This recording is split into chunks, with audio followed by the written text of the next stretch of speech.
Жашоо сүртүмдөрү. Сынак. Эмре Алтуу,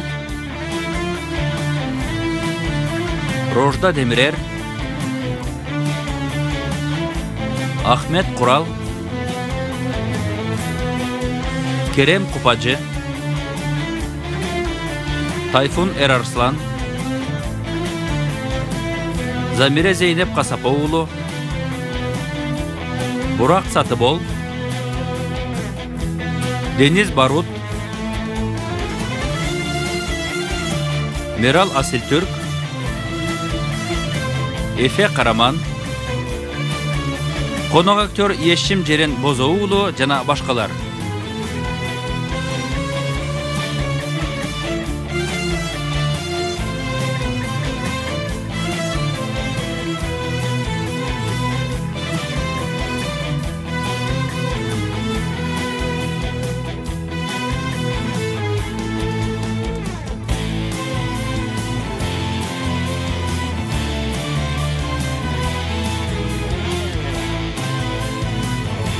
Rejissörü Çağrı Bingüller, prodüseri Cem Tabak.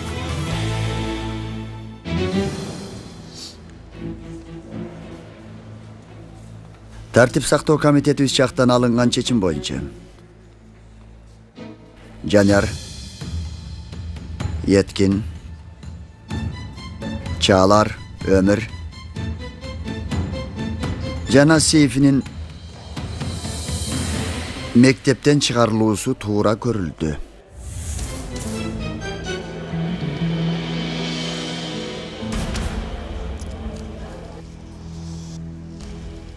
Дурну болсо сабактан 3 күнгө чыгарууга чечим чыгардык.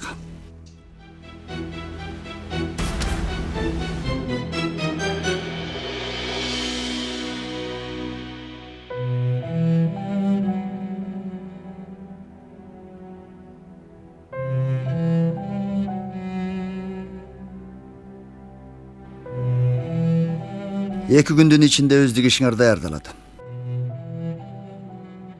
Жылдын аягы болгондуктан башка мектепке кабыл алынаарыңарга көзүм жетпейт. Мүмкүн кийинки жылы мүмкүнчүлүктү колдоно аласыздар.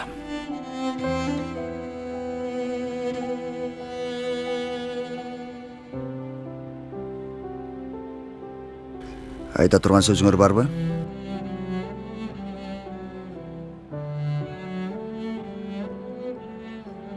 Силерди угуп атабыз. Жок агай. Жок агай.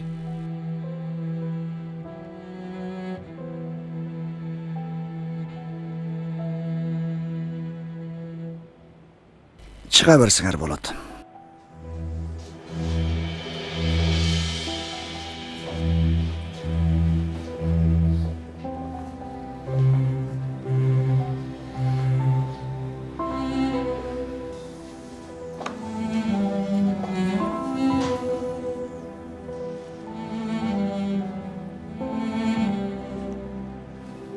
Айдалдык.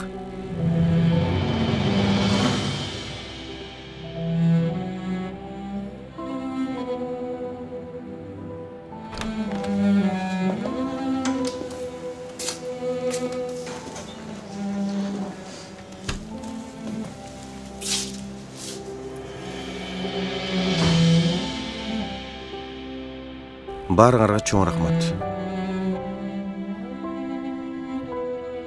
Силерге абдан ыраазымын.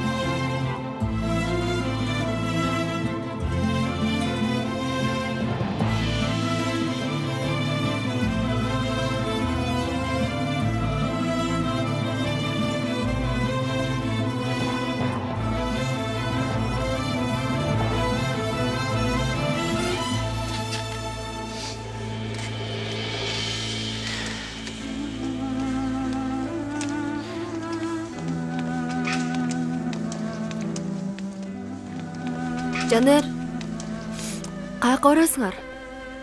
Өзүм да билбейм туру. Сейфи кетпе суранам. Айшагүл, сен класска кир. Ушундай да болмок беле.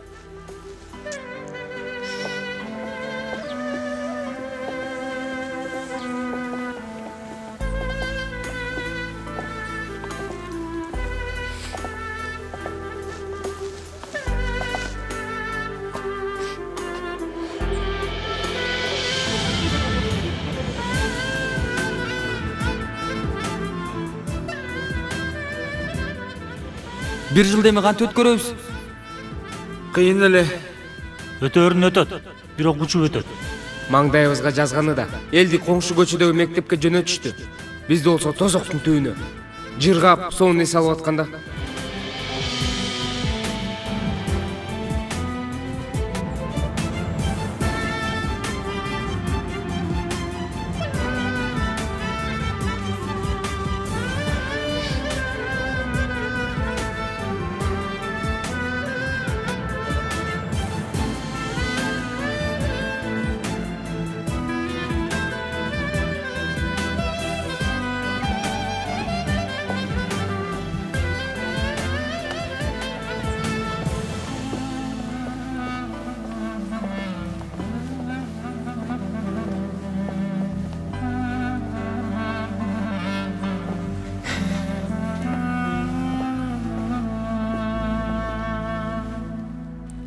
Башка жолу жок беле, агай? Жок болчу эжей. Оңой эле макул болушту го. Эми буларга эмне болот? Жаңы окуу жылы башталганга чейин сабактардан көңүлдөрү сууп калбас эле. Балким башка бир мектепте. Балким. Эми сабакка көбүрөөк көңүл бурушат. Же болбосо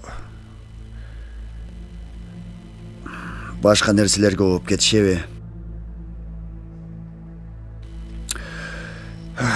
Кайдан билейин? Çok karanlık bu benliğim.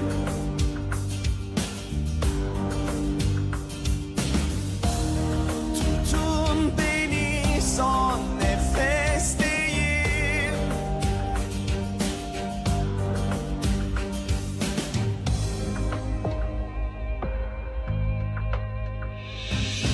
Söyle ruhum söyle, hiç yenildin mi böyle?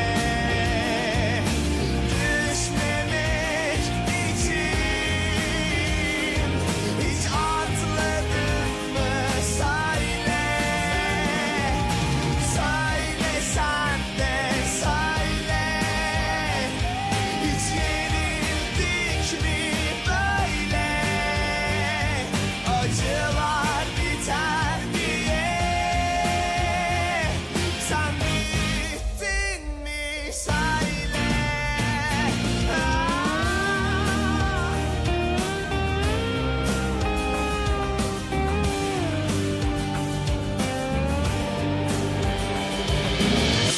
Söyle ruhum söyle, hiç yenildik mi böyle?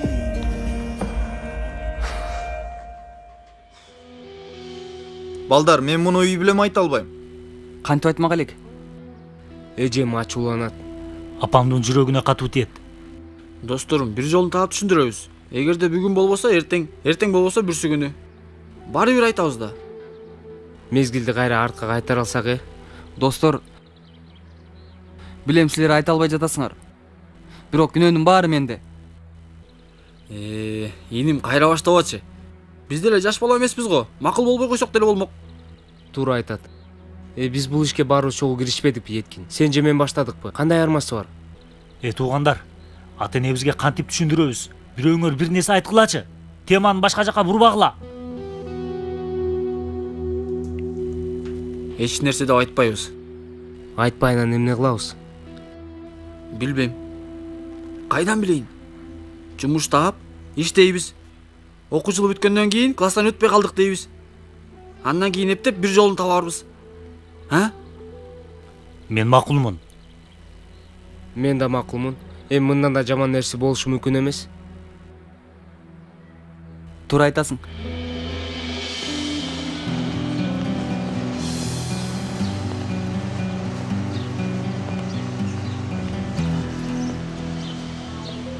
Ушул жерби? Ооба, ушул жер. Айтмакчы, энеңиз конфискация акчасын алып которуп салыптыр. Бери кара. Бул жер мектеп. Кийин менин башыма мамлекеттик иш ачып жүрбө. Сиз кабатыр болбоңуз байке. Мен мүдүр мырза менен сүйлөшүп кайтамын. Мен кирбей эле коеюнбу? Сиздин киришиңиздин эч кажети жок. Мен бат эле сүйлөшүп дароо келип каламын. Макул. Бар. Мен күтүп турамын. Бат эле келем.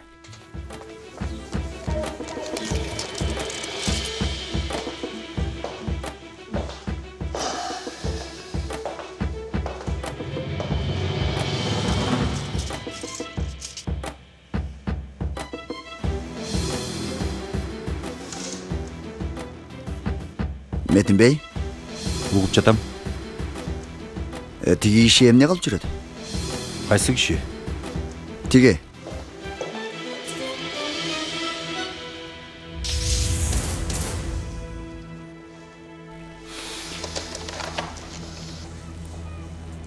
Кечиресиз, сиз кимсиз? Эмне болду? Тынччылыкпы эмне кылып жатасыз? Өлчөп жатам. Көрүп жатам. Эмнеге?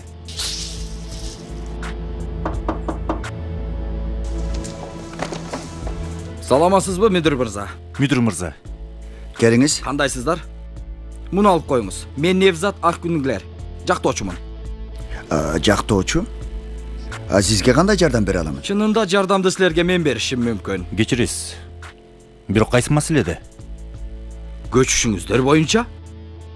Түшүнбөдүм. Көчүү боюнча? Силерге кыскача түшүндүрүп берейин. Уруксат берсеңиздер, отурсам болобу? Албетте, отуруңуз. Чоң рахмат сизге. Сизди угуп жатабыз. Анда эмесе мындай. Мектебибиздин жери мамлекетке өткөрүлүп жатканда, бир аз катачылык болгондуктан менин кардарым мектептин бошотулушун талап кылып жатат. Эмне дейсиз? Кайра айтыңызчы. Эмне үчүн? Германиядан окуучуларыңыз келип жатабы? Албетте. Бул чаташкан маселе. Демделген чайыңыз болсо шашпай түшүндүрүп берем.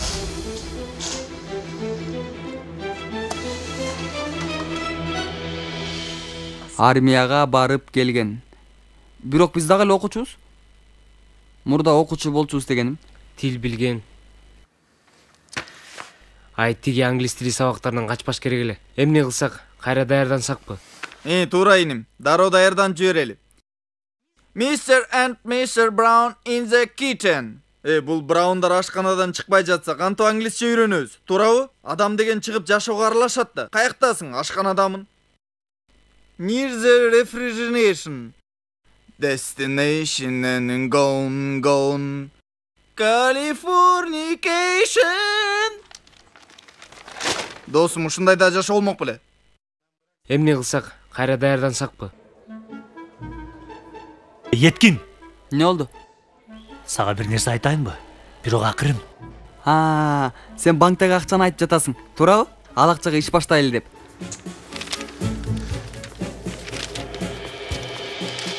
Мен антип үмүттөнүп карабагыла. Ал акча кыйын кездер үчүн. Еткин, жинге тийбечи. Бул күнү өткөн кыйын кезде болмок беле?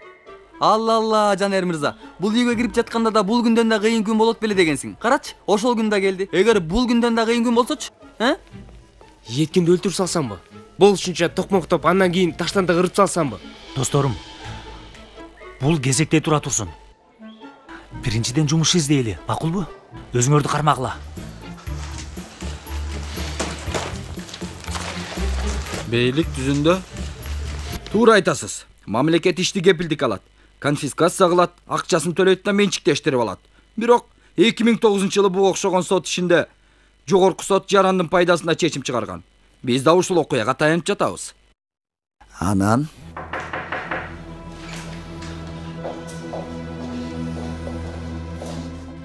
ошол мүдүр мырза. Кечиресиз, атыңыз ким эле? Салих. Салих агай. Бул маселени жакын арада чечишибиз керек. Тагыраак айтканда, апрель айынын баштарында мектепти бошотуңуздар керек. Билим берүү министрлигине билдирүү, мугалимдер менен окуучуларды бакшка мектепке которуу сыяктуу иштерди. Çık işe. Азыр чыгып атам. Sağa emez Kalip. Түшүнбөдүм. Бұл жерде түшүнбөй турган эч нерсе жок, Невзат мырза. Чыгыңыз ишке. Дароо бул бөлмөнү бошотуңуз. Мындан да катуу түрдө түшүндүрүшүмдү каалайсызбы? Сиздин деңгээлдеги окутуучу мындай мамиле жасабайт го дегем. Мындан да жакшы мамиле менен түшүндүрөйүм сизге. Бул кандай? Силер деген мугалимсиңер. Силердин үстүңөрдөн мен министрликке арызданышым мүмкүн. Бул эмне дегендик? Балдарыбызды кимдердин колуна тапшырып жатабыз?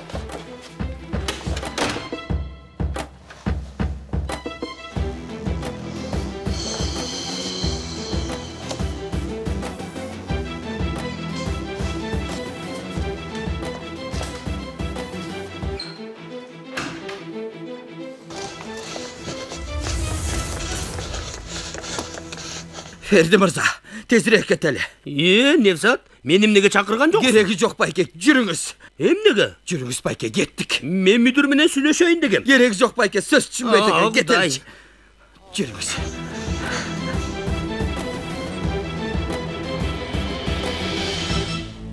Ушундай да болмок беле. Ал киши конфискация кылам деп жатса, андан кийин биздин колубуздан эч нерсе келбейби?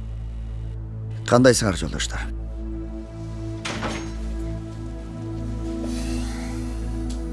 Министрлик менен сүйлөштүм. Демек маселе чечилди анда. Ай бизди Кудай өз сактады. Сот иши туура чыкты, Осман мырза. Эмне? Бирок мындан жыйынтык чыкпайт. Айтор конфискацияда жаңылыштык болсо, бир келишимге келишиш керек. Мага антип айтышкан жок. Бул кандай? Жылдын ортосунда бизди ишке чыгарып коюшабы? Эми жолдоштор, Билим берүү министрлиги бул маселеде бир жолду табаарын айтты, бирок эң жаман чечимге даяр болгула деп айтты.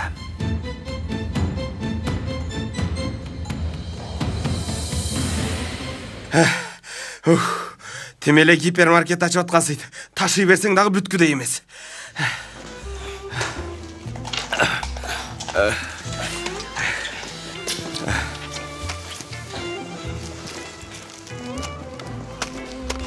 Айдалган жалгыз биз эле эмес окшойбуз. Рыфат байке эмне кылып атат? Бар жайында элеби?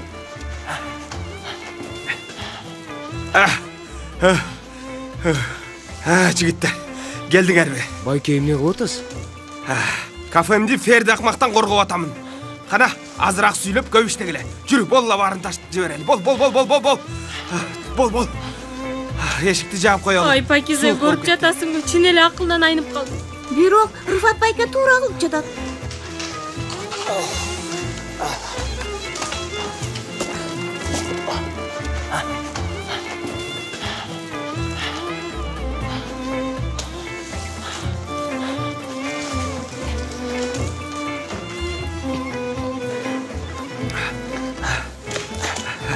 Мына, сонун болду эми, сонун. Рыфат байке, биз бир аз ашырып жүрдүк окшойт. Ашырган жокпуз. Макул анда.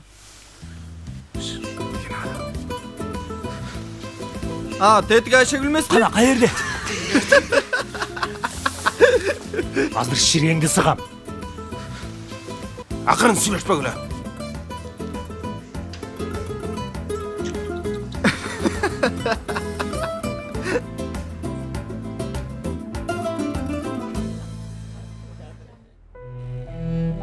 Балдар, атам билип калчу болсо майдалап эле салат.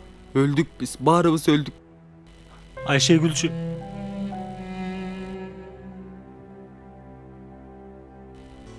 Пакизе, эмне болду эже? Жанагы Ферди деген уяты жок акмак кайда? Кайдан билейин, дүкөнүн жаап кетип калды. Уят. Кимдин жерине барып бактыйып жаткандан ким билет, бети жок. Чын айтасыз. Сен билесиң, Пакизе. Мен мындай адамдарды Кудай Таалам жакшы адамдардын жанатка барышы үчүн жараткан деп ойлоймун. Эмнеге билесиңби? Себеби мындайларга сабыр кылсаң жанатка сөзсүз барасың, эч бир шарты жок эле. Чын айтасызбы эже? Пакизе? Эже, мен да сөзсүз барат экенмин. Кудайга шүгүр. Жакшы, анда мага жаныңдан да орун алып кой. Ай Кудайым ай, баарынан да мага сабыр бере көр. Чайыңар келди. Жаннатка барган атам. Шашпай тур, Пакизе.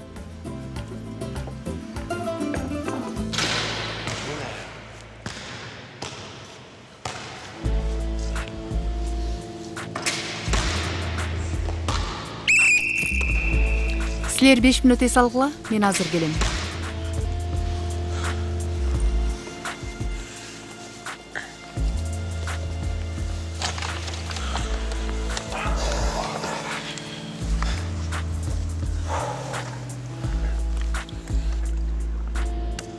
Балдар, азыр эми чынын айтпасак болбойт. Жанерлер болбосо бул оюнда жеңишке жетише албайбыз. Анан аларды ким кыйнаптыр? Мунусуна четтен ашып кетиштир. Туура дечи. Бирок алардын да бир себеби болсо керек. Албетте сөзсүз бар да. Бирок мектеп жетекчилиги муну түшүнбөйт. Азыр бизди карасаңар, алар биринчи келишкенде бир каш сууга чөктүрүүгө даяр элек. Эми минтип кайгырып атабыз. Ооба, атандаштыгыбыз бар эле. Бирок китептерде баатырлар жардамга кол сунбай таштап кете албайт. Жаманбы же жакшыбы, эң кыйын учурларда биздин жаныбызда болушту. Эң башта кенен агай.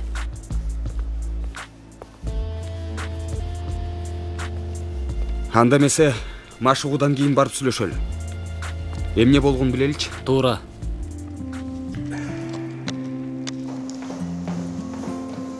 Yüksel, машыгуулар кандай болуп жатат? Кандай болсун? Команданын жарымын көбүн жоготтум. Ордуна ойной тургандар начар. Эмне кылалы? Колубуздан эч нерсе келбейт. Айтмакчы, атандаш команданын машыктыруучусун тааныйм. Ал аябай катуу киши, балдарынан да ошондой талап кылат. Күчтүү спортчулар тарбиялайт. Өзүң деле түшүнүп турсаң керек. Ал кишинин алдында акыбалыбыз начар. Жеңүү үчүн мүмкүнчүлүгүбүз жок дейсиңби? Эми бул команда менен жеңе албайбыз. Андай болсо Пойраздын юридикалык, Бакадырдын спорт академиясы жөнүндөгү кыялдары агып кетет. Тагдыр. Эжей. Агай, мугалимдер бөлмөсүндө шашылыш чогулуш болот экен. Салих агай сиздерди чакырып жатат. Баары жайындабы деги? Тынччылык болсо экен.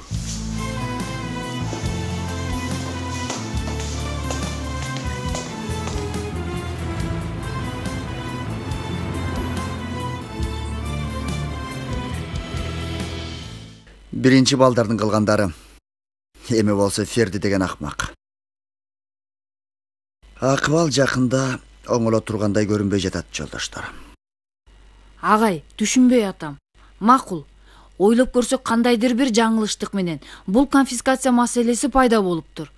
Бирок бул Ферди деген киши ушунча баланын келечеги менен кайсы бети жана эрдиги менен ойноп атат. Өзүңүз көрүп турасыз го, эжей. Андан да ойногонду улантып жатат. Бирок агай, ушундай да болушу мүмкүнбү? Зехра эжей, болор иш болуптур. Эми кандай болсо да болгон иш болду. Андан да Билим берүү министрлиги жаңы мектеп үчүн бир жер таап, курулушту баштоо мүмкүндүгүн айтты. Бирок бул убакыт ичинде кандай чечим чыгат, аны мен да билбеймин. Жок агай, жалгыз гана бети жок. Тарбиясы жок адамдын айынан биз ушунча көп окуучубузду жолдо таштай албайбыз. Таштай албайбыз эмес, таштабашыбыз керек. Карагыла, жолдоштор. Билим берүү министрлиги, достор, колдорунан келишинче жардам беришет. Биз болсо эми чечимди күтүшүбүз керек. Бирок ошол учурда сабактар улана берет. Аз болсо да токтомой жок. Ал эми эмне өзгөрүү болуп турса, мен силерге кабар берип турамын.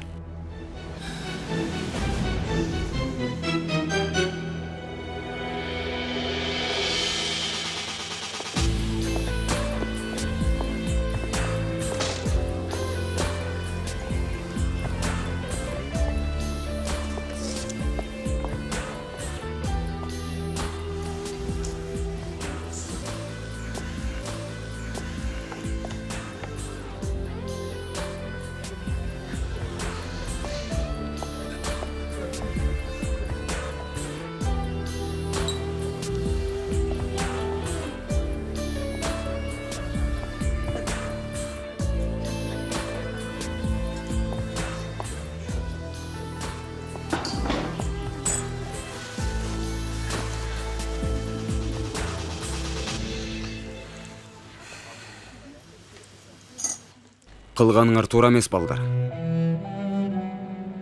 Кантип эле башка жол болбосун.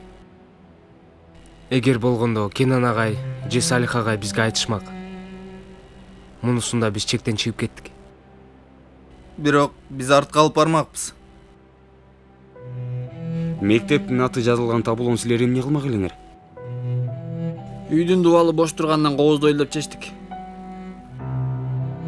Мага айтсаңар башка нерселерди алып бермекмин. Эми жардам керек болсо сөзсүз. Рахмат. Керек болсо сөзсүз.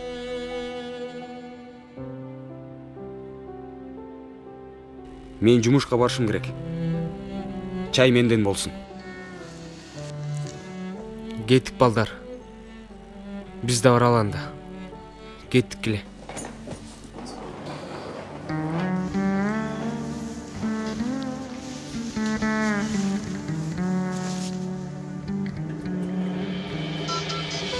Алло. Мектептен сени издеп таба албай койдум. Мен үйгө баратам. Элфежей. Жок, мен бир аз басып келейин. Мектепте болгон окуучулар маселеси бир аз чарчатып койду. Макул эжей. Анда кечинде үйдөн көрүшкөнчө. Макул, көрүшкөнчө. Жакшы кал.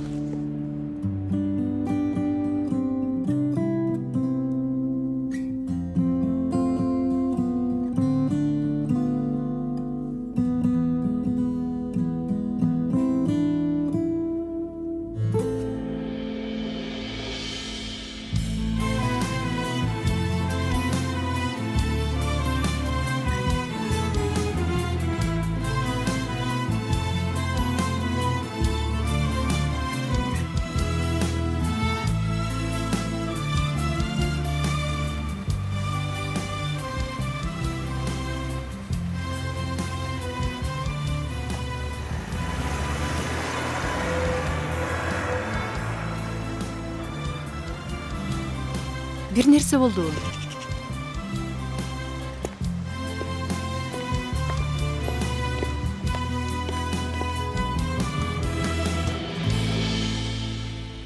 Түшүндүм. Чоң рахмат. Жакшы калыңыз. Туугандар. Жумуш табыш өтө кыйын экен. Тапкан күндө эмне айырмасы бар? Мектеп жетекчилиги ата-энебизди чакырат. Анан да айдалганыбыз апачык эле билинип турат.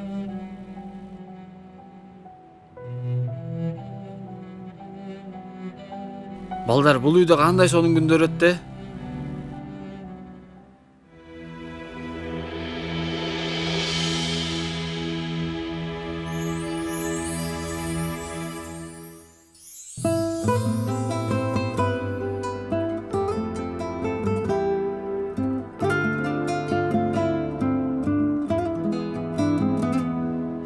Тартчы бутуңду. Керебеттеги адамдын саны Кытайлардын санынан ашып кеткен го? Ооба досум, ашып кетиптир. Туура айтасың. Ашыптыр. Бирок эмнеге ашканын сурасаң? Макул, сурап атам чалар. Эмне болду силерге?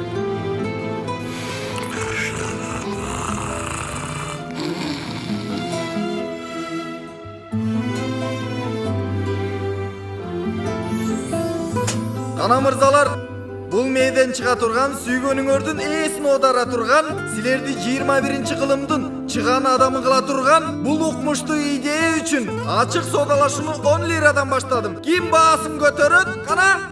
11. 11 лира деди. 20. 20 лира деди Сейфи. 50 берем. 50 dedi. Sat çörüm. 55. 55 dedi, sat çörüm. 60. 60 dedi. 60 verdi. Sat çörüm. Sat. 70 meyli. 70 lira dedi. Sat çörüm. 100. Oo. Жигиттер, даратканы меники. Hop. Sen ek haftada çıkmay kılasın girsen. Koyu vergileşçi beni. Hey. Uf, tuy adam. Batırak çıkanday. Çık. Dostum, men emne kız bulut eken. Sen Ayşegülsün, akırın. Soranam sende, meni Ayşegül dep aytpa. Akırın süйлөшпөгүлө. Çağlar, sırttan okmuş ele görünüp yatsak gerek. Akırkı 2, 3. Ha dedi. досум эмне эле бутумду басып атасың? Кечирип кой Айшегүлүм.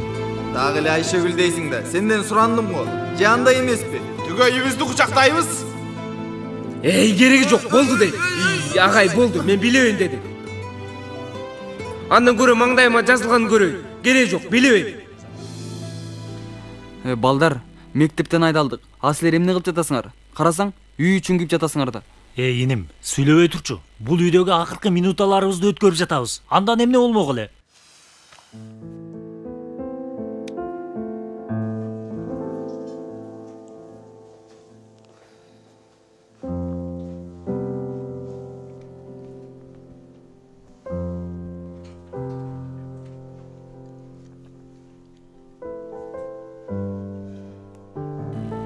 Апа. Апа кем? Угуп атам, Дуру. Тиги мени мектептен жаза алганым үчүн кечирип коюңузчу. Өзүм да өкүнөм. Дуру, мектебибиздин башына түшкөн мүшкүлдөн кийин сенин жазаң эч нерсеге татыбайт. Түшүнгөн жокмун. Мектепти бошотушубуз керек экен. Эмнеге? Себеби мектеп курулган жердин ээси менен колдонуучусунун ортосунда түшүнбөстүктөр чыгыптыр. Бизди ал жактан чыгарууну каалап атышат. Мектептин ордуна жаңы курулуш башташат экен. Бизди кууп чыгышат. Албетте, ал мезгилде баарыбыз башка жактарга кетебиз. Маселенин бирөөсү бүтпөй туруп, экинчиси башталды.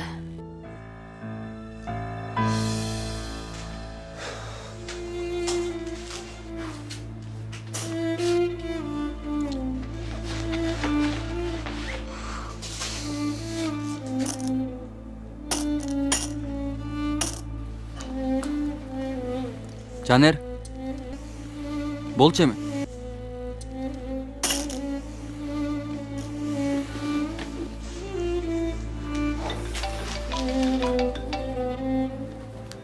Угуп атам.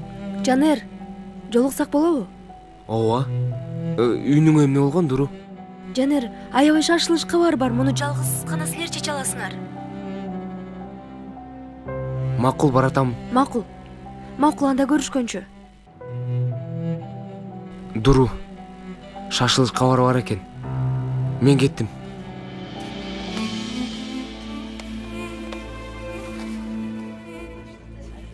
Жанер, мектепте жаап коюшу мүмкүн экен.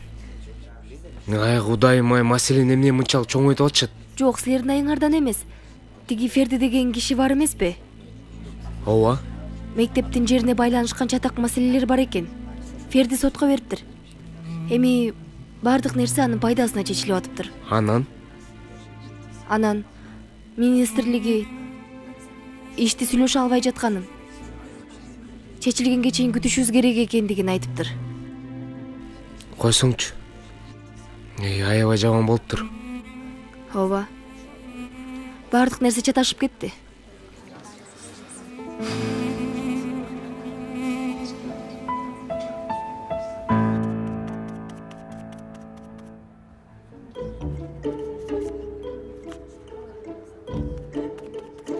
Козум, мени айтты дээрсиң, окубай эле отурат. Эмнени я? Гезитти, Жездем гезитти окубай эле 2 сааттан бери бир бетти карап отурат, козум. Ай, балдарды ойлоп жатат да, туурабы? Албетте, бири-биринен ажырай албай калышты эле, оңой эмес да, албетте. Жезде! Карачы укпай атат, көрүп атасыңбы? Алло! Эмне болду? Жезде, сен жакшы элесиңби? Жүрөгүм кысылып жатат, Айнур.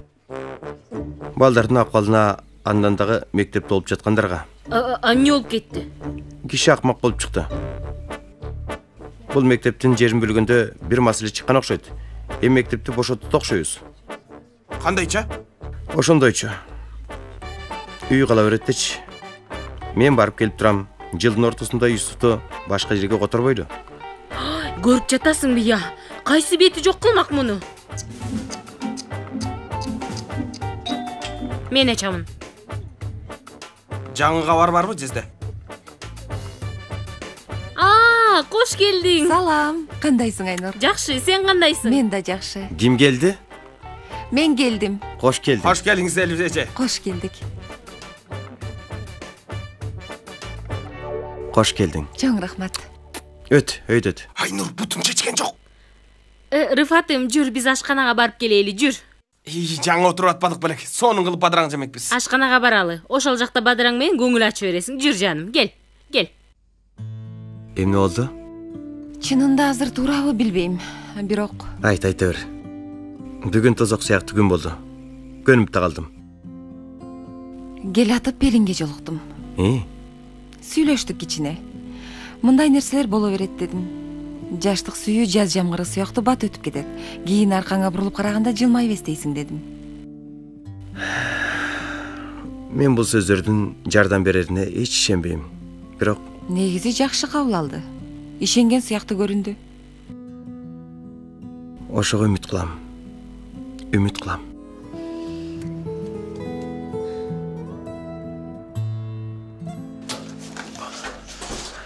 Жигиттер, чогулга тез, шашылыш.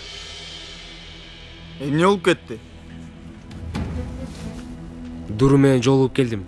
Кыйын абал болуп атыптыр. Не? Кандай кыйын абал?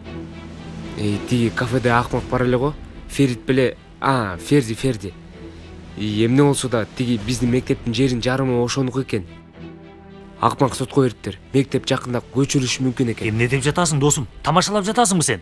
Ооба досум, чын эле тамашалап жатат. Биз азыр жашоого таарынып ыза болуп жатпайбызбы? Бул сезимдерибизди бузганы аракет жасап жатат. Дөөрөбөчү Эткин. Досум, чын айтып атам, мектепти жоготуп атабыз. Досум, ошондой да болмок беле. Бир жолу болсо керек да. Ооба.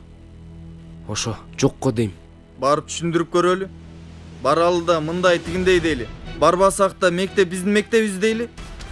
Жок дегенде бир жолу түшүндүрүп көрөлү.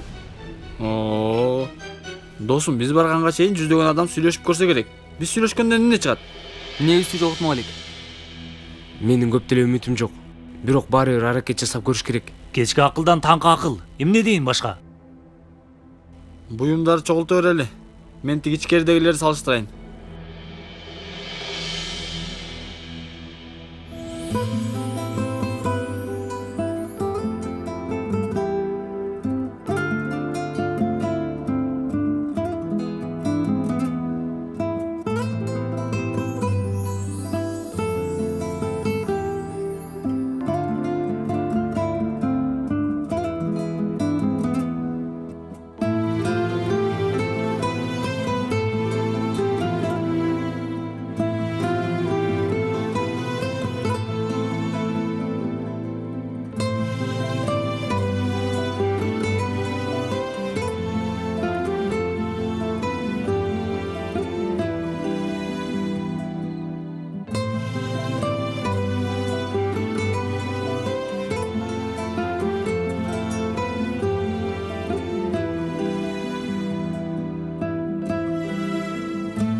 Эй адам, кафе сасып кетти.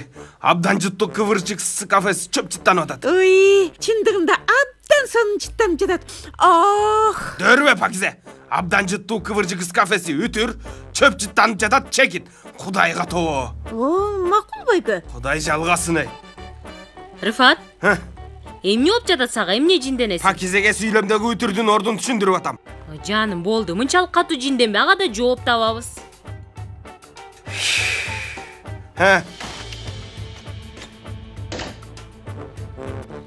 Баарыңарга кутман таң. Келди чечим. Эмне? Мага айттыңбы? Эмне жаман көзүң менен карап жатасың? Силер андан көрө мага рахмат айткыла. эшикке чыгарып салам баарыңарды. Эмне кылып атасың, байке? Эмне кылып атасың? Кулагың жакшы укпай жатабы? Түшүнбөй жатасыңбы? Жактоочу жалдадым. Сот ишин да жеңебиз. Мектепти да алабыз. Ошол замат баарыңарга жол ачык. Эмне? Мектепке асылган бети жок адам сенсиңби? Ай, бети жок дегениң кандай? Байке, демек мектептин жерин талашкан акмак сиз турбайсызбы? Тармалым, мен бул кишини майдалап өлтүрөмүн. Анан түрмөгө отурганда таза кийим, жемпир сыяктуу нерселерди алып келип турасыңбы? Түрк фильмдеринин сериалдарында бар го. Рыфат, Суранам, өзүңдү карма жаным. Кудай үчүн Суранам. Кудай сактасын, бисмилла. Кое бер. Кудай сактасын. Мен азыр айларын айтканда аптан туурап кое бер муну. Кое бергиле. Сен эсибизге келмеши Рыфат байке. Ай, Рыфат жаным, жакшы элесиң. Карачы, жүрөгү дүкүлдөп чыгып микро акмак. Келген күнүндө эле кеткен күнү да жөн кечкен жок, Көңүлүм тынч болбой атат. Талашып муштасак да жакшы балдар болчу. Көнүп калдык эле да. Бул мектепке да көнүп калдык эле. Балдар, мындай болгон жакшы эмес. Баарыбызды башка жерлерге жөнөтүшөт. Андай болбой калат го. Туура айтасың. Мектеп бөлүнсө да биз бөлүнбөйбүз, жигиттер. Жанерлер сыяктуу биз да бир үйдө жашайбыз. Эмне дейин? Бир жолун табабыз албетте. Табабыз да, Табабыз. Табабыз албетте. Сен кайда барсаң, мен да ошол жакка барамын. Эме, сен дегеним, силерди айтып атамын. Баарыңарды, силер кайда барсаңар ошол жакка барамын деген мааниде. Мен эле эмес, Пелин, мен баарыбыз бирге барабыз. Макул, түшүндүк. Сенден кутула албайбыз.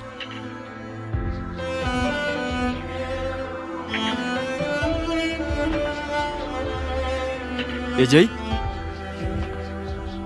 Тынччылыкпы? Кара деңизге кемеңер чөгүп кеттиби? Курмандык көп окшойт. Кандай десек, жанерлер кетти. Мектептин акыбалы демек маанай жок. Чыга элек, жандан үмүт үзүлбөйт. Жүрүгүлө, бир аз тердейли.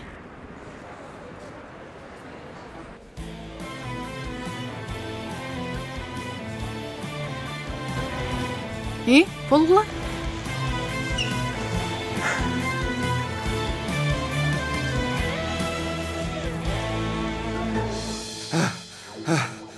Кое бергиле. Кое бергиле муну, кое бер. Урам десе урсун. Ала турганы да болот. Кое бер. Мен азыр бул адамды мууздап салам. Айнурдун айткандары абдан туура. Кое бер. Дүйнө бир микробтон кутулсун. Мен муну муунтуп салайын. Азыр же болбосо, бул мени муунтсун. Бул бети жок түрмөгө отурсун. Балам муну мага айтып жатабы? Байке, Суранам, акырын болчу, откомай койбай. Пакизе, бир стакан суу алып келчи байкеге. Байке, болду. Жинди кылды мени. Адамга сабыр калтырбады. Уктуңарбы балдар? Мектептин жерине көз салыптыр эмеш. Тойбодуңбу сен эмне? Тойбодуңбу? Жедиң бардың дер сени. Ал меники, бул меники. Уктук байке, уктук. Биз да ошол үчүн келгенбиз, сүйлөшөлү деп.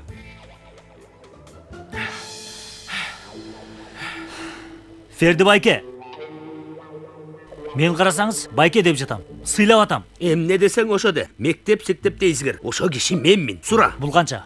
3. Эмнеге? Акыл эсиң ордундагы же ордунда эмеспи текшердим, байке. Сиз өзүңүздү кимди ойлоп жатасыз? Жылдын бүтөөрүнө аз эле ай калды. Ал мектепте канчалаган окуучу бар? Сиз билесизби аны? Анан ушул сен ал жакты бошотсоң жүздөгөн окуучу окуй турган жайы жок калат. Университетке тапшырам деген канчалаган окуучулардын тагдырына балта чаап жатасыз. Бардык аракеттери талаага кетет. Кантип жетишет. Жетишет балам, жетишет. Ден соолук жайында болсо эле баарына жетишет. Байке, ал 4 дубал менен чатырдан турган имарат эмес да. Бул мектеп менен окуучулардын көңүлдөрү тушалган. Мен көңүл тушоосу дегенге түшүнбөйм. Мен бир гана бала тушоосун билем. Байке, чынында сен азыр маселени башка жагынан карап атасың. Айтор, таптакыр тиешеси жок жактан. Негизи мен айта турганымды айттым иним. Анан мен азыр сыртка дүкөнгө чыгып баратам. Ала турган нерселерим бар. Теге сатыла турган оокаттарды карай тургула. Оокаттары да. Буларга тийбегиле. Булардын баары саналуу. Акчасын тиги кызыл чачтууга төлөгүлө. Сага айтып жатам. Эсебин сенден алам. Жакшы калгыла. Кызык адам экен. Макул анда балдар. Бекерге күч коротпогула. Күйгүздү го чиркин, күйгүздү го. Менде да ушундай болот агай. Кыжаалат болгондо дароо эле табытым ачылат. Аш болсун эжей. Ай, эч жакшы болбоду. Аябай сагынам го. Мен да сагынам. Сизди, окуучуларды, мектепти. Негизи мен мектептин тазалык деңгээлин айтып жатканмын. Айтор аракеттенесиң, тазалыкты бир жерге чейин алып келесиң, андан кийин колдон кетип калат. Эми башка мектепке барып, жаңыдан башташым керек болот. Таң калтырасыз да агай. Бул жакта мектеп бөлүнүп жатат. Сиз эмне үчүн эле күйүп жатасыз? Мен кичине көңүлүңүздү ачайын деп, жакшы бир тамаша кылайын деген болчумун. Эже, момпосуй? Эмне болду агай? Оң колум менен кармадым, сол колум менен кармайынбы? Кичине тиштесем болобу эже? Мен тиштеп койдум. Жей бересизби? Макул.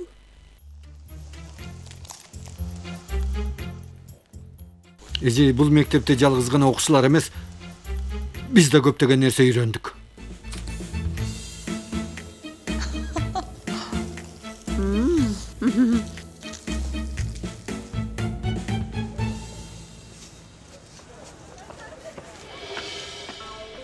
Кармачы гана, карма. Бекем карма.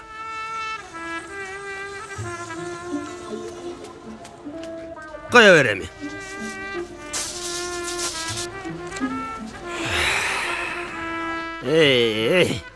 Эми каалаган бага. Колумдан өпкөн гана кишиге сатамын бул жерде.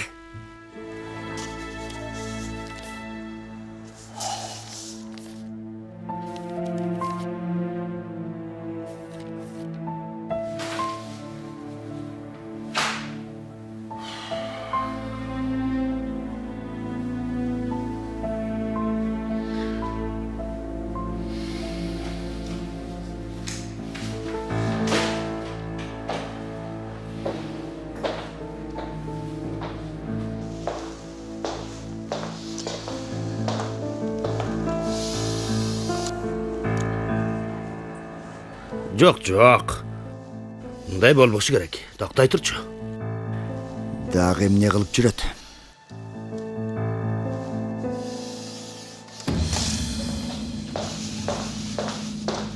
Балам, эмнеге жылдык тапшырманы аткарбай атасың? Эмнеге бир жумадан бери тапшырмаң даяр эмес? Салих агай. Азыр эмес, Галип, кийин. Бара кой эми.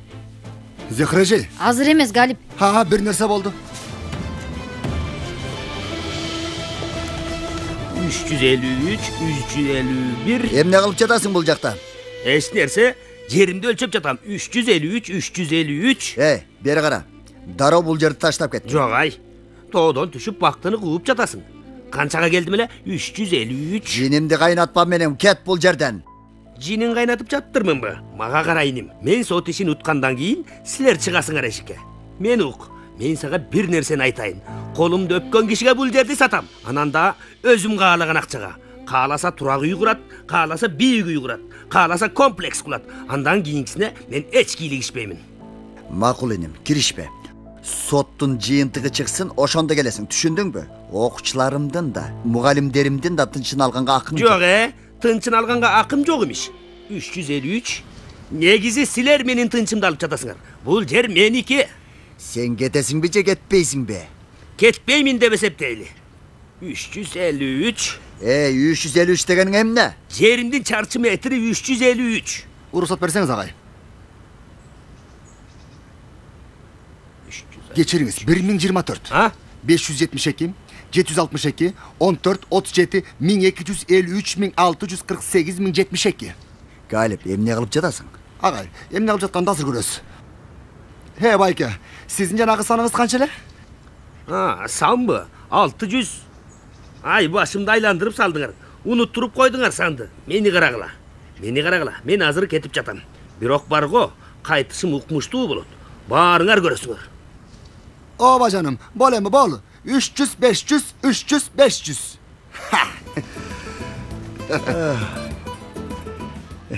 Кудайым-ай.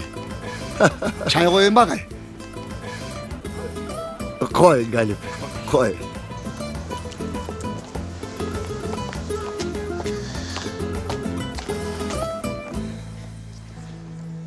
балдар үйдө буюмдар салыштырып атып аябай жаман болдум. Костюмду сумкага салып атып кечке караштык. Ким менен? Костюм менен. Тиги жакасында белгиси бар го мектептин. Ондер толга. Кандай десем, сумкага салып атып жаман болуп кеттим. Чын айтасың. Өзүмдү дайыма мектепте окугандай, дайыма ошол жерде жашагандай сезем. Мындан мурунку жашоом жоктой. Мен дагы. Ар бир нерсенин аягы болот экен, туугандар. Жок, эмне иш кылабыз? Ал да белгисиз. Кайдан билейин үйдөгүлөр эмне дейт? Мектепте калабызбы? Үйдө эмне кылабыз? Белгисиз саны көп теңдеме сыяктуу. Билесиңби, математикадан жооп бер десең жооп берем. Бирок ушул суроого жооп бер десең абуу деп асманга карайм. Досум, муну Эйнштейнден сурасаң, ал да жооп бере алгыдай эмес. Күнөө бизде. Чектен чыгып кеттик. Чегиртке сыяктуу бир секирдик, эки секирдик. Акыркысын билесиңер. Аны айтпай эле коеюн. Болду кылачы, өзүңөрдү көп күнөөлөй бербегилечи. Жок, эшекти кылдык. Кенан агай да катуу тарынтып алдык. Ушулардын эч бири болбой эле койгондо. Антип айтпай жүрчү, Жанер. Адам жашоосунда болгон нерселерден сабак алат эмеспи? Эгерде биз таанышпаган болсокчу, бири-бирибизди эч көрбөгөн болсокчу, мен сени көрбөгөнүмдө урушпаганыбызда ушунчалык катуу сүйөт белек? Кенан агайды, Метин агайды тааныбаган болсокчу, ушунчалык ачуу таттуу учурда жашадык. Мен сени менен болгон күндөрдөгү эң жаман кездерди ойлосом да, эч качан өкүнөм деген жокмун. Себеби сен менен болдуң. Еткин, Сейфи, Айшыгүл, Чаалар, Өмер, баарыңар. Силер менин дагы, мектептин дагы байлыгы болдуңар. Жана эч ким бизди силерден ажырата албайт. Эч кимдин буга күчү жетпейт. Албетте, силер өзүңөр эле каалабасыңар.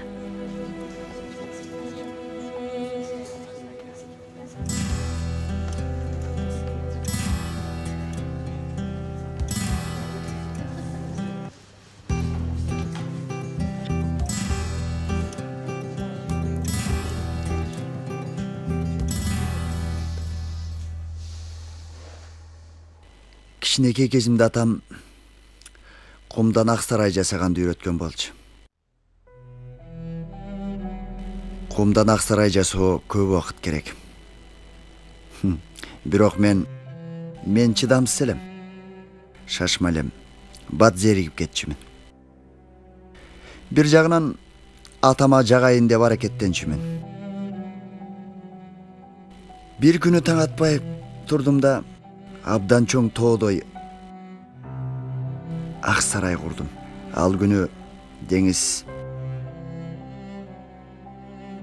ушунчалык тынч болчу. Кийин жок жерден абдан катуу толкун келди. Ошол учурда атам ак сарайды көздөй келаткан. Ал катуу толкун тоодой ак сарайды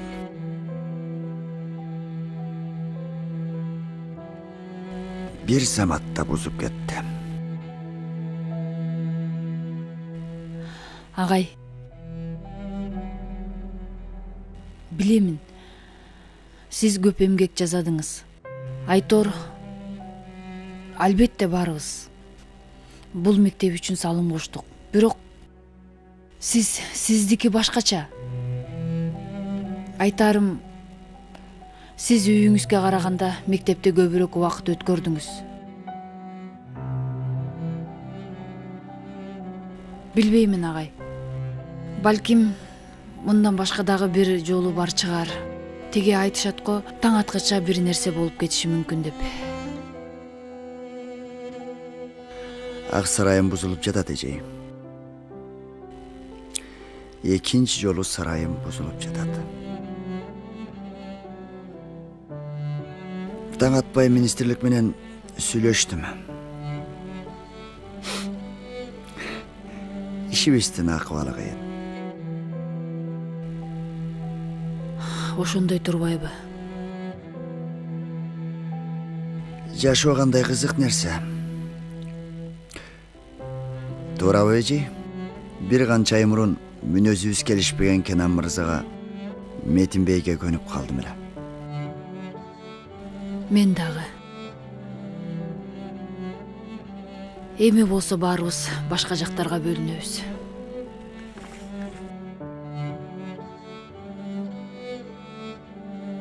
Ооба.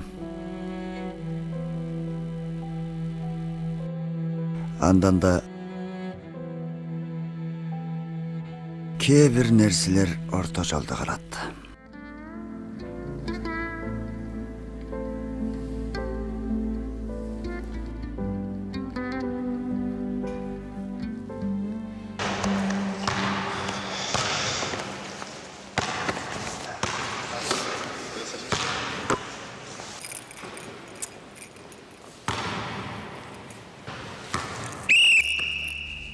Бул жака келгиле.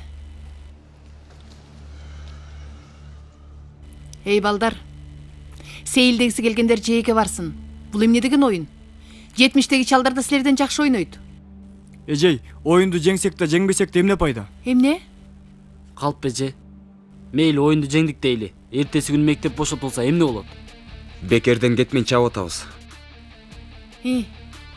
Жакшы, абдан жакшы. Эч нерсе боло элек так байракты көрсөткүлө. Кааласаңар ойнобой коёду. Биз үмүтсүз командабыз дейли. Эмнеге? Себеби мектеп таркашы мүмкүн. Ооба. Же кайдан билейин? Эртең дүйнөгө метеорит түшөт. Балким баарыбызды машина уруп кетет. Балким мындай болот, балким андай болот. Ай, балкимдер менен жашоо уланмак беле. Мени карагыла. Эртең ал оюнга чыгасыңар, же чыкпайсыңар. Мен да силерди адам деп эсептейин. Эми чыккыла.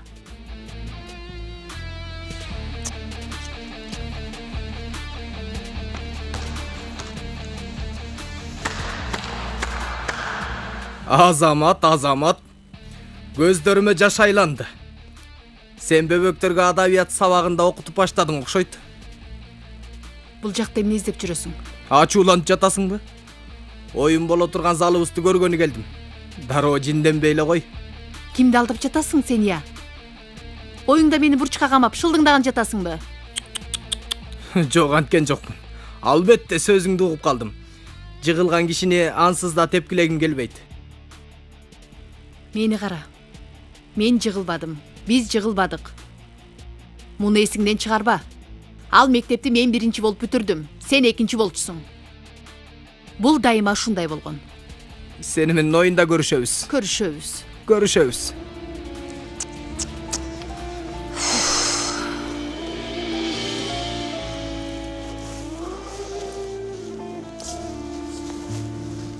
Туура эмес учурда келип калдым окшойт. Сүйлөшкөн жигитиң менен урушуп жатасыңбы? Сүйлөшкөн жигитиң? Түшүнбөдүм. Тиги чыгып кеткен бала. Сен жигитиң эмеспи? Ал бала? Жок ай. Жакшы. Жакшыбы? Жакшы дегеним жакшы. Неме мен ал бир жакта, сен бир жакта кандай десем экен? Болбойт деп ойлодум. Карачы келбетин. Ал Яшар. Досум болот. Айтор дос болуп да эсептелбейт. Ал экөөбүздүн ортобузда кандайдыр бир атаандаштык бар десем болот. Мурунтан бери дайыма ушундай ойдо келди, умтула берет. Эртең ойной турган команданын тренери экен. Акылыбызды билип калыптыр. Атайын келип, мен жиниме тийип кеткиси келиптир. Сен анын жагын жапсаң керек. Бүтүрдүм албетте. Кыжалат болбо.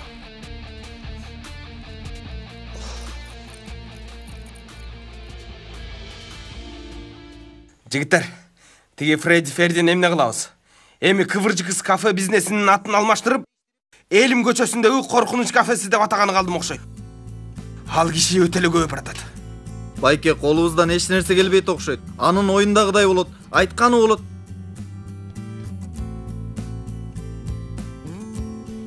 Мен туура эмес айтып алдым окшойт. Келесо. Жок дегене кетип атканда мектебибизге пайдабыз тийсе гана. Айтор ушунчалык керексиз ишке башыбызды иштеттик. Эми ушундай жерге келгенде фыс деп бензин үстүгөндү. Досум, албетте бир жол болсо керек. Чын эле, килейген ушу өмүр толгай лицей жабылып калабы эми я? Бар, уруксаат бергиле. Мен аны өлтүрөйүн.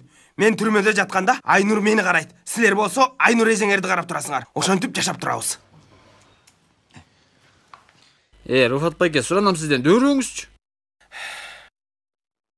Мен оюма бир нерсе келип жаткансыйт. Аха. Жакшылап жашыңла балдар. Тирүү кылмыш аппараты иштеп баштады. Кудай тобо, мындан 2 мүнөт мурун мектебибизди куткаралы. Балким пайдабыз тийип калат деген сен эмес белең, Жанер мырза? Туура досум, мен айттым, бирок менин квотам толуп калды. Мен мындан кийин кылмыш жасай албайм. Жок болду, бейбаштык жок, бүттү. Ай досум, токточу. Бала планын айтсын. Айта бер, иним. Макул, анда айтсын. Кылмышты көрдүм. Не? Достор, башка жолубуз жок. Мунун мээси айланып калыптыр. Буйрса баары өтүп кетет. Балдар, жашы жетпегендер уруулуктан эч кандай жаза албайт болуш керек. Мектепке кайра эле кайтып келебиз деп ойлойм. Мен ошондой ойлойм. Досум, сен эмне деген өзүң угуп атасыңбы? Балдар, мен чын эле тамашалаган жокмун. Силерден суранам. Мен уксаңар, кийинчерээк мага рахмат айтасыңар. Мындай.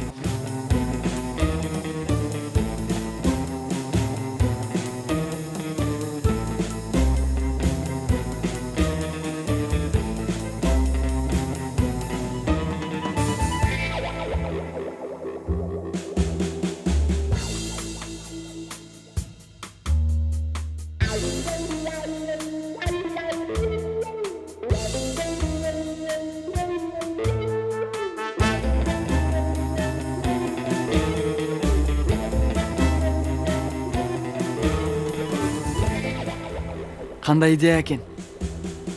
Эң башында болбойт деп аттым эле. Бирок менимче болот окшойт. Атаңдын көрү, бул нактаа уюшкан кылмыш маселеси. Мен да жарайт деп ойлойм. Мен да билбейм, болобу болбойбу. Болот, суранам. Ишенгиле мага, досуңарга ишенгиле. Бирок дагы жардам керек болушу мүмкүн.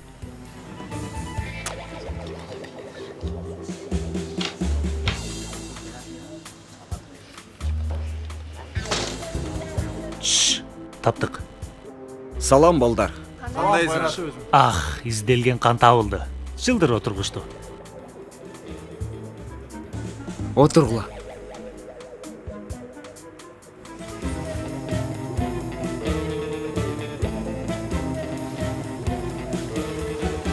Кудайым-ай, башыма дагы бир караң күн түшмөк беле. Бул кандай караңгы болду экен,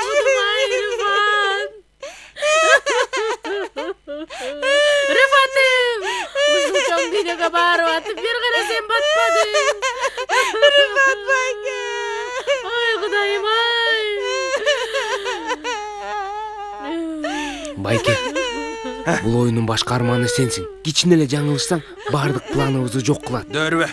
Мындай маанилүү иште Рыфат Санжакылы жаңылганын ким көрүптүр? Ким көрүптүр? Билбейм. Эч ким көргөн жок. Силерди үйдүн арачыларынан куткарган ким? Мен. Жатакананын мүдүрүнүн ролун, мектепте мүдүрдүн ролун ким аткарды, я? Мен. Чынында чыгаан актер окшойм. Ооба байке, ооба. Рыфат байке, аш байке.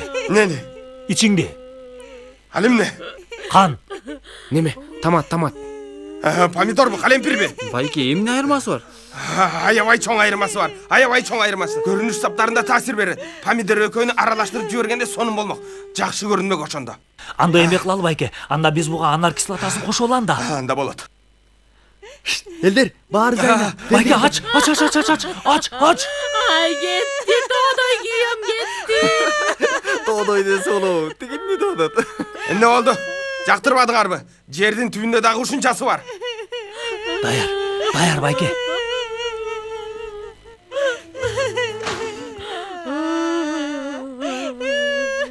Кандайсың жээним, жакшыбы? Азыр бир аздан кийин сага жээнди көрсөтөм. Тынччылыкпы? Жеңебизге эмне болду? Келечекти көрүп аткандыр. Келечекте боло тургандарга ыйлап атат. Бар, сеним, башың жайындабы? Жинди болдуңбу? Эсиңди жоготтуң. Мага эмне болсо ошо болсун. Тогундан атам. Эмне үчүн? Досум, Рыфат байкедей адамды табыш оңой эмес. Рыфат байке күндө эле өлбөйт го. Кантип толкунабай коеюн? Макул Еткен, өзүңдү карма. Рыфат, кетме! Тармалым, бул эмне кылганыңыз? Эмне кылайын, күйөөм менен коштошуп жатам. Тармалым, бир кабин жерди бузуп саласың. Болду эми, Күчтүү бол эжеке, күчтүү бол. Келгиле элдер, келгиле. Кара көз калбасасы, сырлары бул жерде. Курсаңар үчүн даяр тамак. Абдан сонун сөз турбайбы? Курсаңар үчүн даяр тамак. Дагы эмне болду? Кет бул жактан. Башымды оорутпай жоголчунар. Байке, бул кафеден азыр такыр кетесиң. Мени уктуңбу? Ай, мунун эмне? Ай, болду, ай, алнары. Ай, антпе, токтот дедим. Жөн, кое бер. Кое бер. Кое бер. Кое бер деп жатам, кое бер. Кое бер колумду. Кое бер дедим. Кудай. Öldüm.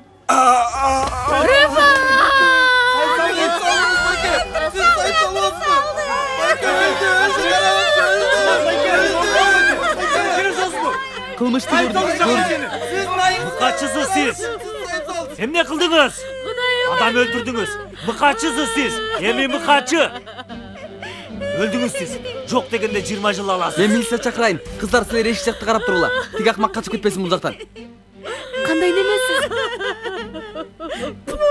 Siz Rıfat Bayken'i öldürdünüz. Rıfat Bayken'i.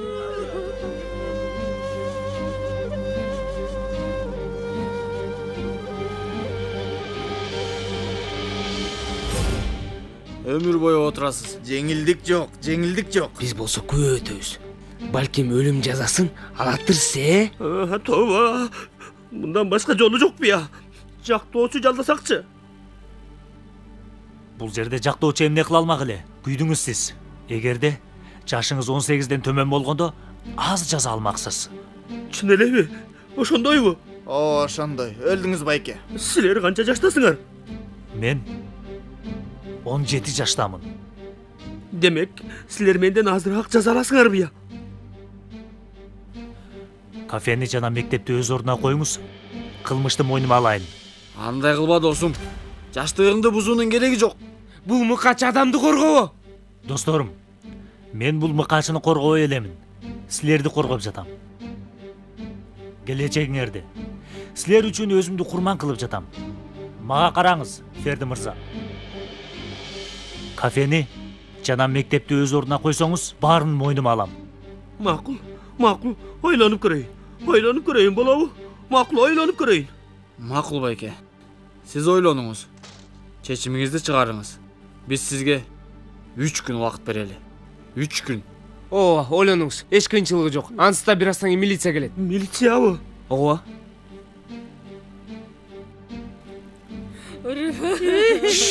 Милиция дагы эле келелекпи?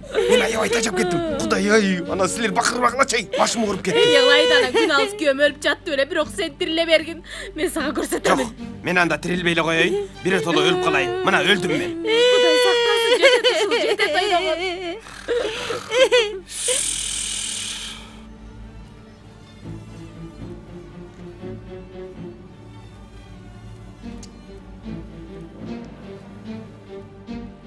Алла, кайда жүрөт бул кыз?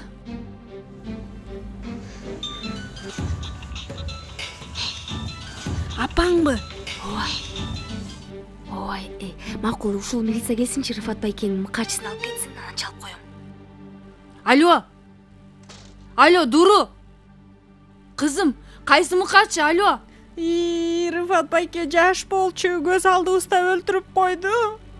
Байкуш Айнур эжени карачы кыйналып атканын байкуш. Алло, кызым. Алло, Дуру, жооп бер телефонго. Алло. Байкуш, адамды өлтүрдүм. Телефонум алынып калыптыр да. Апам бардык нерсени угуп койсоңчу. Ал кумурсканда тарынчу эмес. Алла. Макул жигиттер, макул. Келиштик анда. Келиштик, макул. Жанагы бойраздар кайда жүрөт? Тажап кеттим мен. Рыфат акы. Айнур.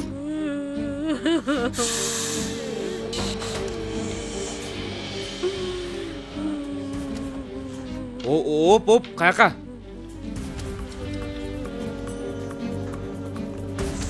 Биз билдирүү алдык. Кишини бычактап салышыптыр. Ооба офицер мырза. Баарыбыз күбөбүз. Мени күйөөмдөн ажыратпагыла.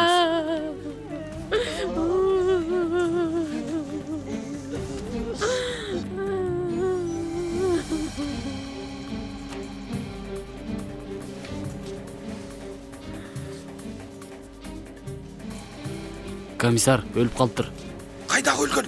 Ойду келди сүйлөбө.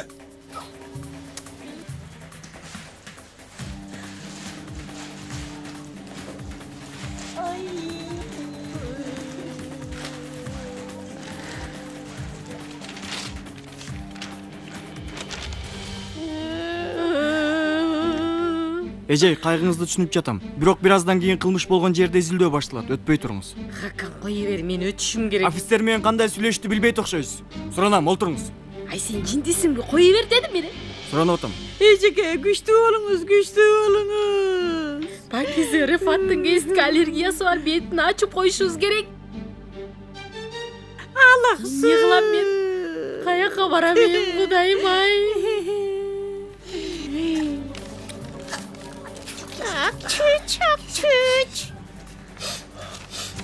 Мындай коркунучтуу кылмышты кимиңер жазадыңар? Кимиңердин колуңар барды? Айткыла. Мен кылдым. Түш алдыма. Элдин көзүнчө адам бычактап салуу кандай экенин көрөсүң. Досум, не, илебайсыңбы? Апа, мен эмне кылам? Каяка барамын? Калдым бул жалган дүйнөдө. Абыртпачы. Кетти менин тоодой жигитим Сейфи. Абыртпасаңчы. Бул кишилердин баары чындыктын күбөлөрү. Андан дагы бизде тартылган видео бар. Эгерде эртең сот ишин жаппасаңыз, сиздин кылмышыңыз боюнча иш козголот. Сотто ушунча көп күбөлөрдүн сөзүн укпай кое алышпайт. Баары түшүнүктүүбү сизге? 1 мүнөт. Балдар 1 мүнөт. 1 мүнөт күтө тургула. Алло, Невзат? Иним, менмин, Невзат, жап. Иним, жап. Мектептин сот ишин жаап сал дейм. Жаба бер. Ишкенде жаап сал. Сонун алдадык акмакты. Сонун алдадык. Сонун.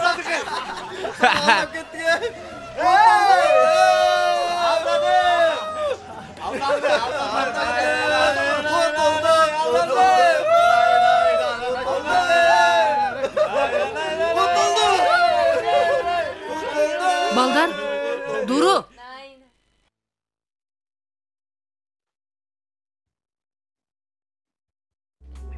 Бул жерде эмне болгон мага ким түшүндүрүп берет?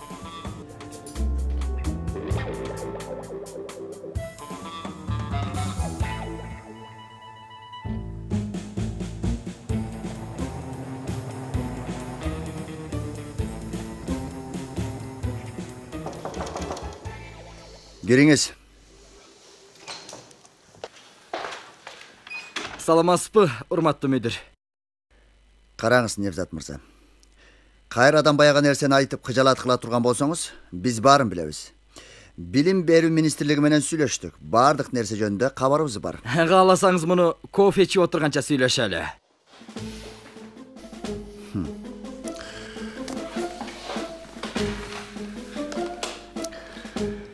Галип, тузду кофе алып кел.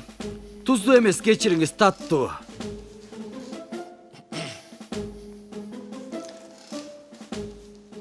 Мүдүр мырза, менин кардарым Ферди мырза менен жүргүзүлгөн байкоолорубуздун натыйжасында... Невзат бей, маселеге келели. Келели. Кардарым бул жер үстүндөгү жапжаш келечегибизде билим алуу укуктарынан ажырабасын деп, балдарыбыз жылдын ортосунда жолдо калбасын деп, сынак аз калган мезгилде кыйналып калышпасын деп кылган иштеринен баш тартты. Түшүнбөдүм. Алыңыз, папкадагыны окуңуз. Кандай кардарым бар экенигин сиз да көрүңүз.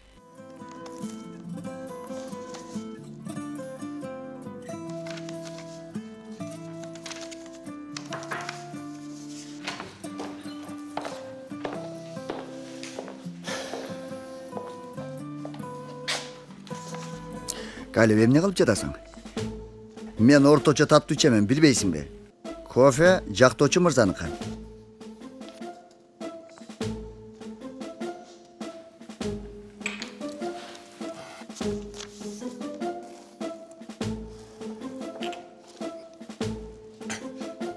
Жакшы экен. Аш болсун. Мындай болгону жаман болду. Баары жаңы эле башталып жаткан. Бири-бирибизди аябай кеч таптык. Бирок өтө эрте жоготуп жатабыз. Негизи бир жылда бир күнү баарыбыз бир жерде чогулуп, эски күндөрдү эстесек болот. Тиги түрк фильмдериндегидей кылыппы? Бизди бул акыбалга алып келген тагдырга капа болом.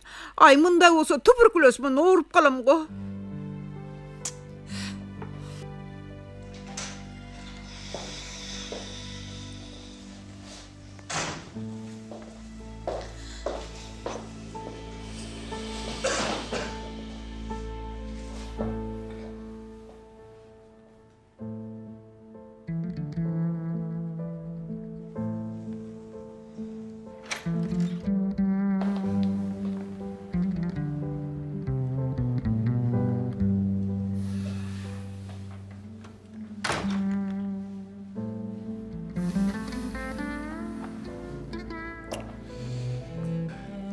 Анда эмесе, жолдоштор.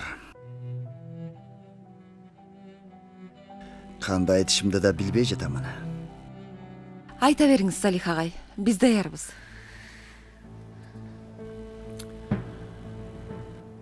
Макул.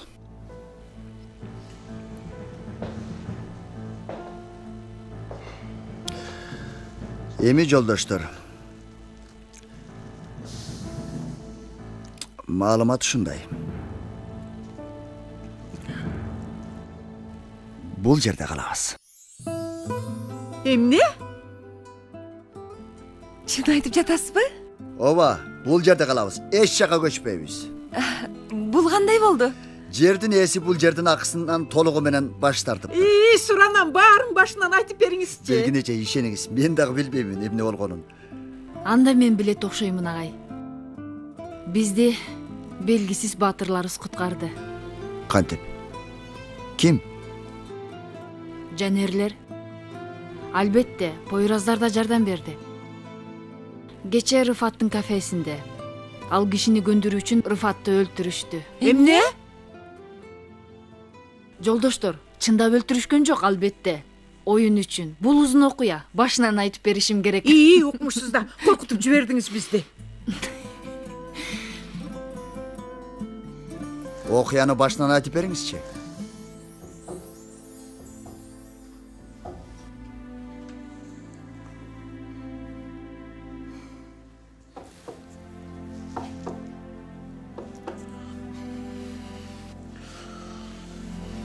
Кеттик, балдар.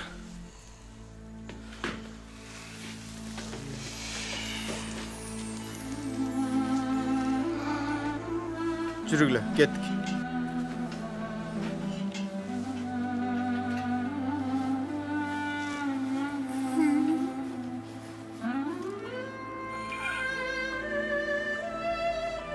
Болду Еткин. Болду эми.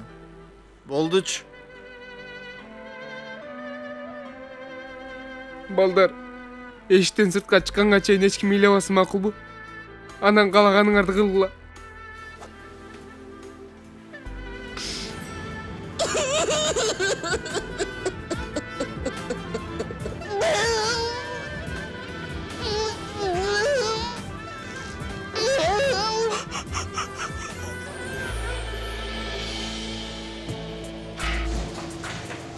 Кутман таң. Кутман таң. Эмне болду? Баскетбол аянтчасын эс алдырайын дедиңби? Силердин бөбөктөр көрүнбөй жатат го. Бул жактабыз, тренер. Эми бар, балдарыңды чакыр.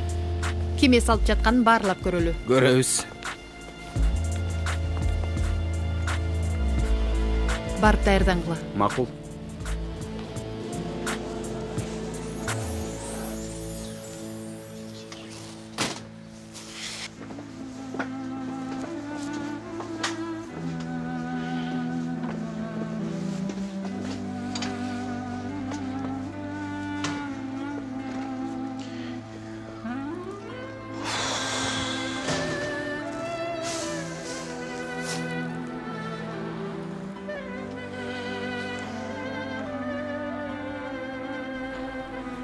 Мен бул жактан кетким келбей жатат. Эч кимдин кеткиси келген жок досум. Бирок кетүүгө мажбурбуз. Бул жерде өткөргөн күндөрүбүздү унутканга мажбурбуз. Башка жол жок. Токтой, токто досум. Кинди болбу? Токто досум. Кел бул жакка. Кел бул жакка. Балдар токтогула. Буюмдарды унутуп турабыз. Туура айтат.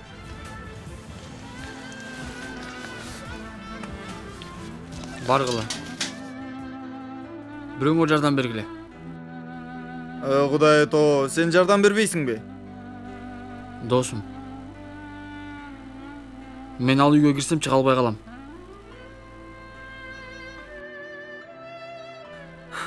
Мен дагы. Мен эшиктин алдында туруп турам. Эме алып келет. Еткин баарын алып чыгат.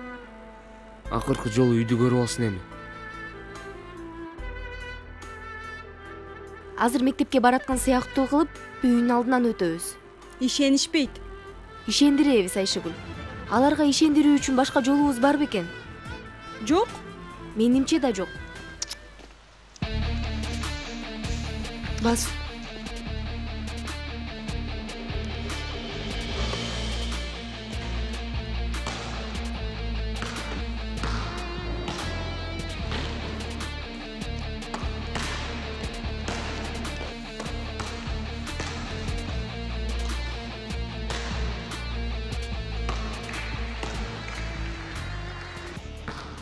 Кана эмесе.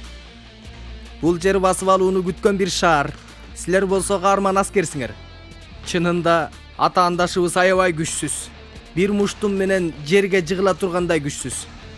Бирок баары бир силер аларды тең катар көрө бергиле. Бир аскерге жалгыз гана ушул жарашат. Кана, көрсөткүлө өзүңөрдү, арстандарым.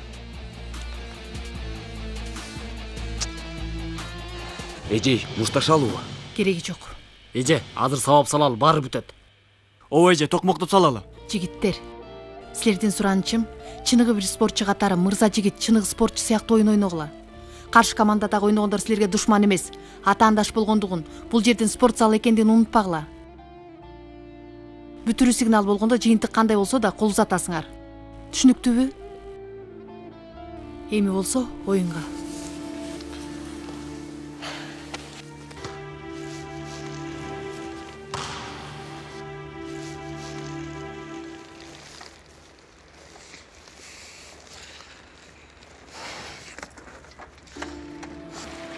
О, таксиге отура турган акчабыз барбы биринчи? Ай, Кудай жазаңды берсинчи, Еткин. Кудай жазаңды берсин. 40 000 лиралык байлык туруп, бизди жокшулукта жашаткан Еткин. Биздин үстүбүздө бул жүктөр болсо да акчанын жүзүн көрсөтпөгөн Еткин. Кылмыш аппараты чыккынчы болгон Еткин бол. Кулагың угуп жатабы Еткин мырза? Ук. Өзүңдүн досторуң үчүн акчага саткан Еткин. Ай жигит ай. Эмгеги жокко кеткен байкушум. Жалгыз гана достор үчүн аракеттенип, досторуна жаман көрүнгөн Еткин. Аяттың ай, курмандык Еткин. Эй, тур болду эми. Эй досум Еткин, сен ушул акыбалың менен жума намазынан чыккандарга барсаң, көп акча таап келесиң, нан урсун.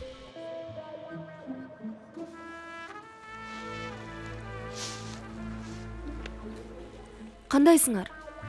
Жакшы эмеспиз. Билебиз. Тур эми.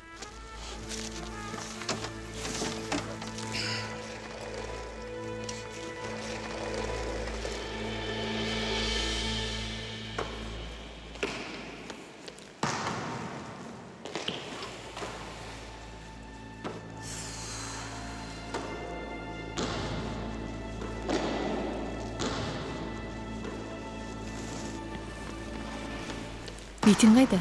Салих мырза чакырды. Жанарлар жөнүндө сүйлөшөт окшойт. Ошондойбу? Балдардын маанай кандай? Өзүң көргөндөй, өтө жаман.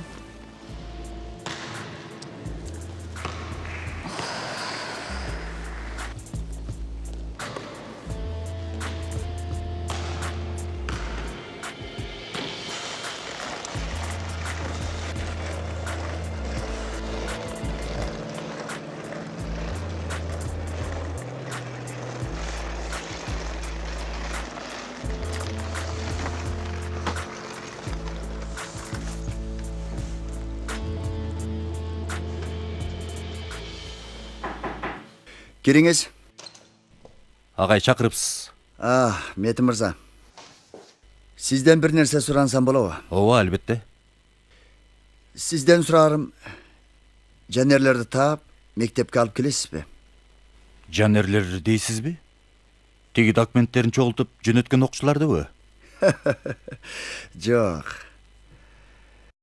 Агай. Мети мырзам, мен бирөөгө документтерди карматып жөнөткөнүбүздү эстей албай жатам. Андан да мектебибизди Ферди деген баледен куткарган окуучуларга документтерин эмес, ардак кагазын беришибиз керек да. Туура айтасыз. Мырзам, суранам, болуңуз, эч убактыбыз жок. Иш илгери, агай. Жардамыңыз менен иштер илгери болот, мырзам.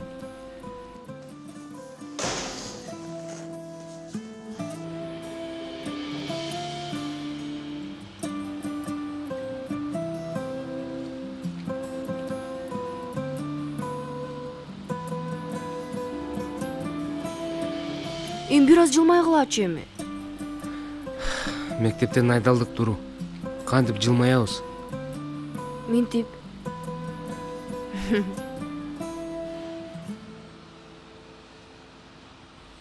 Бизде жылмая турган акыбал калдыбы? Мен азыр ичимден ыйлаганы менен бир аздан кийин муунуп калышым мүмкүн. Жаным менен ичиңден ыйлап жатасыңбы? Сен ушул жерден колумдагы менен бир урам, ичиңдин баары канап кетет. Туура айтасың. Мага асла бербегилечи. Эки дүйнөдө ыраазы болоюн. Сүйгөнүмдү капа кылбасаңар, мен да ыраазы болмокмун.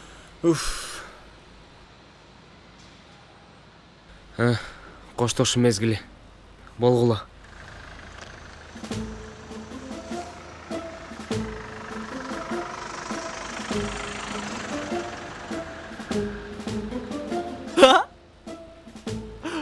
Охи, биздин маршрутка эмес турбайбы?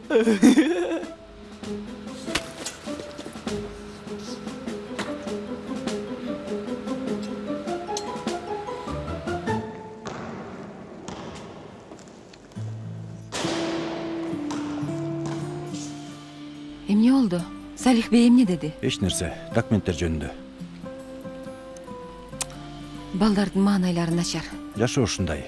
Жеңиши да мүмкүн, жеңилиши да. Келечекте түшүнүшөт. Албетте, толугу менен үмүттү жоготпош керек. Эмне деген турасың? Жакында түшүнөсүң. Кана келгиле балдар.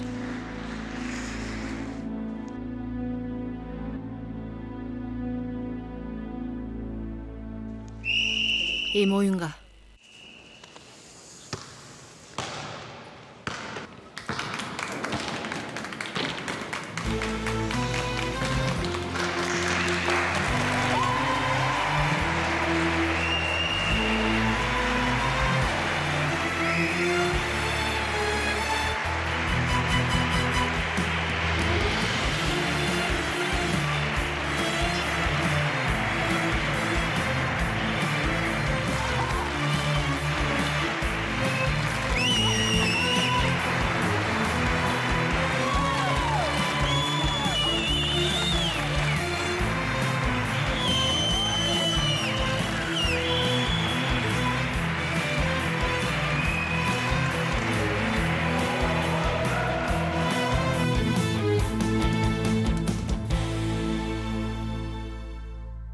Көркөм тасма коомдук теле радио корпорациясында которулуп, үндөрү коштолду.